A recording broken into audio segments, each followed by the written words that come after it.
ഇങ്ങനെ ഫീഡ് ചെയ്യുമ്പോഴത്തേക്ക് 2 തരത്തിലുള്ള പാലാണ് കുഞ്ഞുങ്ങൾക്ക് കിട്ടുന്നത്. ഫീഡിങ് സ്റ്റാർട്ട് ചെയ്ത് തുടക്കത്തിൽ വരുന്ന പാലിനെയാണ് നമ്മൾ ഫോർ മിൽക്ക് എന്ന് പറയുന്നത്. അപ്പോൾ ആദ്യം കുറച്ച് സമയം കുഞ്ഞിന് ഫോർ മിൽക്കാണ് കിട്ടുന്നത്. അപ്പോൾ അതിനകത്ത് വാട്ടർ കണ്ടൻ്റ് ആയിരിക്കും കൂടുതൽ. അത് കുഞ്ഞിൻ്റെ ദാഹം തീർക്കാനുള്ള പാലാണ്. അത് കഴിഞ്ഞ് വരുന്നതിനാണ് ഹൈൻ മിൽക്ക് എന്ന് പറയുന്നത്. അത് കുഞ്ഞിൻ്റെ വിശപ്പ് തീർക്കാൻ വേണ്ടിയിട്ടുള്ളതാണ്. അതിനകത്താണ് ഫാറ്റും പ്രോട്ടീൻസും ബാക്കി പോഷകങ്ങളെല്ലാം കൂടുതലായിട്ട് വരുന്നത്.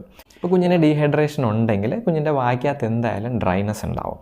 അപ്പോൾ കുഞ്ഞിൻ്റെ വായുടെ ഡ്രൈനസ് കുഞ്ഞ് സക്ക് ചെയ്യുന്ന സമയത്ത് അമ്മയുടെ നിപ്പിളിന് ചുറ്റുമുള്ള നെർവ്സ് അത് ഐഡൻറ്റിഫൈ ചെയ്യും. അത് അമ്മയുടെ ബ്രെയിനിലേക്ക് അതിൻ്റെ സിഗ്നൽസ് കൊടുക്കുകയും അടുത്തുണ്ടാവുന്ന മിൽക്കിനകത്ത് ഫോർ മിൽക്കിനകത്തുള്ള വാട്ടർ കണ്ടൻറ്റ് കൂടുതലായിട്ടുണ്ട്. അങ്ങനെ കുഞ്ഞിൻ്റെ വായ്ക്കകത്തുള്ള ഡ്രൈനസ് മനസ്സിലാക്കാനുള്ള കപ്പാസിറ്റി നമ്മുടെ സ്കിന്നിനുണ്ട്, അമ്മയുടെ സ്കിന്നിനുണ്ട്. അത് വെച്ചിട്ട് അമ്മയുടെ ബ്രസ്റ്റ് മിൽക്കിനകത്ത് വേണ്ട വാട്ടർ കണ്ടൻറ്റ് അമ്മയുടെ ബോഡി തന്നെ അഡ്ജസ്റ്റ് ചെയ്യും. പാലോ വെള്ളമോ ഒന്നും കൊടുക്കേണ്ട ആവശ്യമില്ല. കുഞ്ഞിന് വെള്ളം കൊടുക്കണമെന്ന് നമുക്ക് തോന്നുവാണ് ഡീഹൈഡ്രേഷൻ സമയത്ത് അമ്മ കുറച്ച്